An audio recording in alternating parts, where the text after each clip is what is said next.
Some of the deadliest outbreaks in history began with diseases that jumped from animals to us. It's called a host jump, or a spillover. More than 60% of all human infectious diseases originated this way. Not all of them are serious. Even the common cold is thought to come from animals. Scientists have been tracking outbreaks for decades, both from diseases we know and new ones still emerging. The number of outbreaks that we're seeing that are happening globally continue to increase.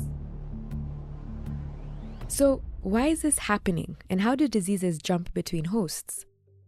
Infections that spread from animals to humans are called zoonotic diseases. They're caused by pathogens such as viruses, bacteria, or parasites.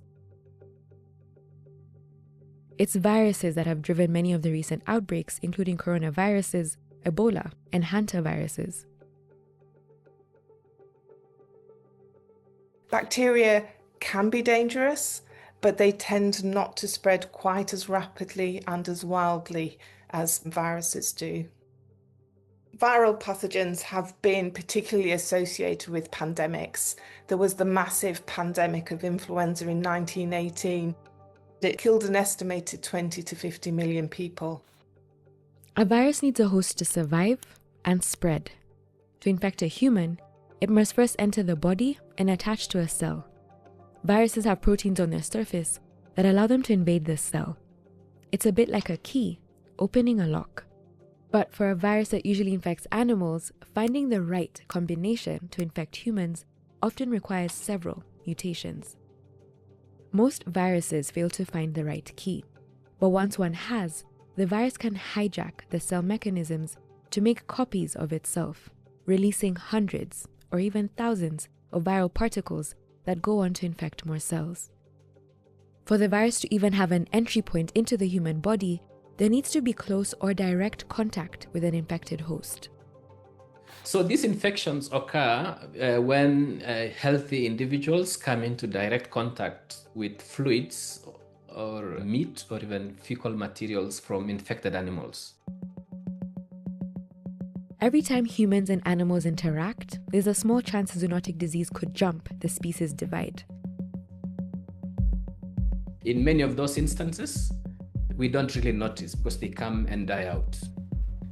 But in some cases, some of these infectious agents, they cause a lot of damage.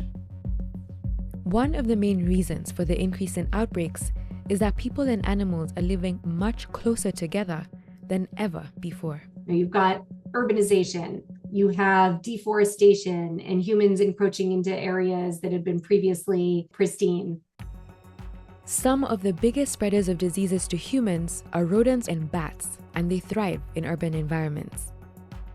And we don't just have more animals in our cities, there are more people too.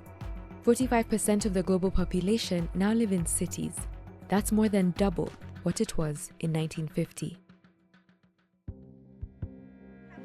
Changes to the climate and environment can also alter animals' habitats and behavior. But we see then changes in where they're coming for food or for water. We see changes in human land use. And again, nothing's happening in a vacuum. All of this is pushing animals and humans closer together. On top of this, in some places, conflicts and a worsening cost of living crisis can mean food has become harder to find. People may be forced to do additional things like going for bush meat, what we call wild meat. And so those are now what we could consider to be the pathway towards direct contact, because they actually hunt, slaughter, and process that meat from the forest. And so in such a case, you could have a few people from those communities getting infected. And what we all eat could be part of the problem too. Global demand for meat is surging. Farming for meat production has increased 5-fold since the 1960s.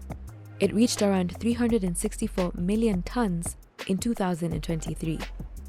Livestock farming at such a huge scale significantly increases the number of potential animals in our food chain that could host an infectious disease. This multiplies the chances of an outbreak. Against this backdrop of a growing threat from zoonotic outbreaks, international efforts on vaccines continue. In the last 20 years, several of these viruses that are high consequence pathogens have become vaccine preventable diseases. As time goes on, we will see more opportunities for these to be held at bay with vaccines. There's still a lot of work to be done. Part of that work is aimed at planning for what's called Disease X. That's the name given to a virus that humans haven't yet encountered and could cause a future pandemic. Scientists predict it could come from animals.